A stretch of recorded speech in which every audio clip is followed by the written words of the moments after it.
नमस्कार, आप देख रहे हैं 4 PM और मैं हूं अभिषेक मिश्रा। देखिए, बिहार में आरजेडी और कांग्रेस के बागी विधायकों को लेकर स्पीकर ने एक फैसला लिया। उनका सिटिंग अरेंजमेंट तय किया गया है। बिहार विधानमंडल के शीतकालीन सत्र के दौरान आरजेडी और कांग्रेस के बागी विधायकों को लेकर बवाल हुआ और जाहिर है सवाल तो है कि आखिरकार इनके खिलाफ दल बदल कानून के तहत कार्रवाई क्यों नहीं हो रही है। और सवाल यह भी है कि सिटिंग अरेंजमेंट विधानसभा के स्पीकर नंद किशोर यादव ने तय किया है बागी विधायकों के लिए कि वो न सत्ता पक्ष के साथ हैं न विपक्ष के साथ हैं और वो विधानसभा के स्पीकर के सामने बैठेंगे। लेकिन क्या सिर्फ सिटिंग अरेंजमेंट तय कर देना काफ़ी है?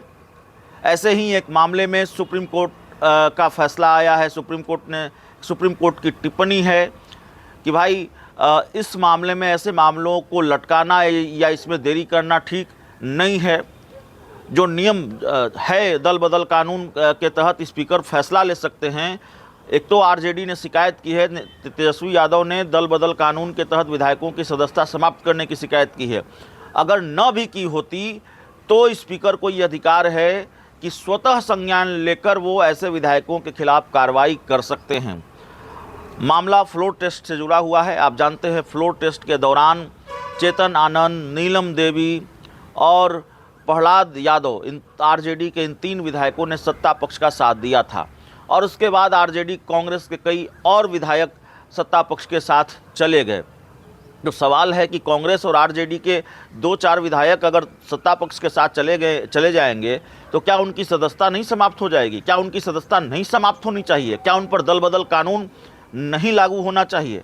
महीनों बीत गए, क्या बात है कि कार्रवाई नहीं हो? ये सवाल बार बार उठता है कि आखिरकार विधानसभा के स्पीकर नंद किशोर यादव ने क्यों एक्शन नहीं लिया इन विधायकों के खिलाफ, या क्यों एक्शन नहीं ले रहे हैं आरजेडी कांग्रेस के बागी विधायकों के खिलाफ? दल बदल कानून के तहत क्यों कार्रवाई नहीं हो रही है?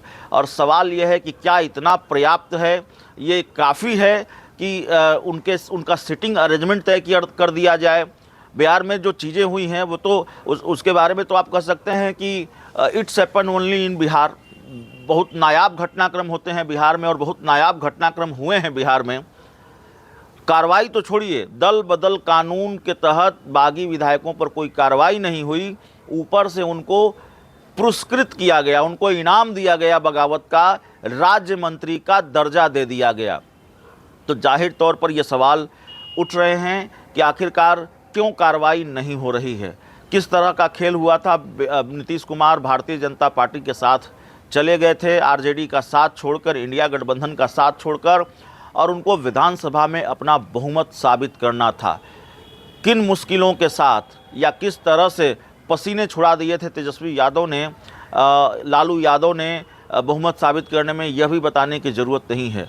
तेजस्वी यादव ने कहा था कि अभी खेल बाकी है, खेल अभी होना है, और शायद खेल हो भी जाता जिस तरीके के घटनाक्रम सामने आ रहे थे।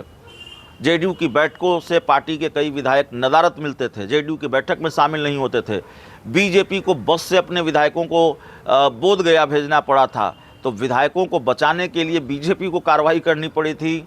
जेडीयू के विधायक नदारत रहते थे और चिंताएं बढ़ा दी थी। हालांकि जैसे तैसे ही सही विधानसभा में बहुमत साबित किया नीतीश कुमार ने, और जाते जाते नीतीश कुमार की सरकार बची थी, हम ऐसा कह सकते हैं। हालांकि ये खेल सत्ता पक्ष ने भी कर दिया। आरजेडी के 3 विधायकों को अपने पाले में ले आई।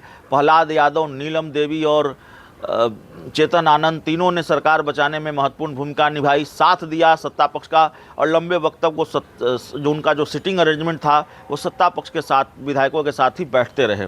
तो कल सिटिंग अरेंजमेंट तय हुआ है, लेकिन इसके साथ ही ये सवाल भी है कि क्या ये काफ़ी है, और क्या स्पीकर की भूमिका पर सवाल नहीं उठते हैं कि क्यों वो कार्रवाई नहीं कर रहे हैं? क्या इन विधायकों की जो सदस्यता है वो नहीं जानी चाहिए? तो दल बदल कानून क्या ठेंगे पर है, यह भी सवाल उठता है। या यह भी आरजेडी कांग्रेस आरोप लगाती रही है कि भाई क्यों कार्रवाई नहीं हो रही है, और दल बदल कानून का फिर मतलब क्या है? इस पूरी रिपोर्ट में इतना ही। बहुत बहुत धन्यवाद।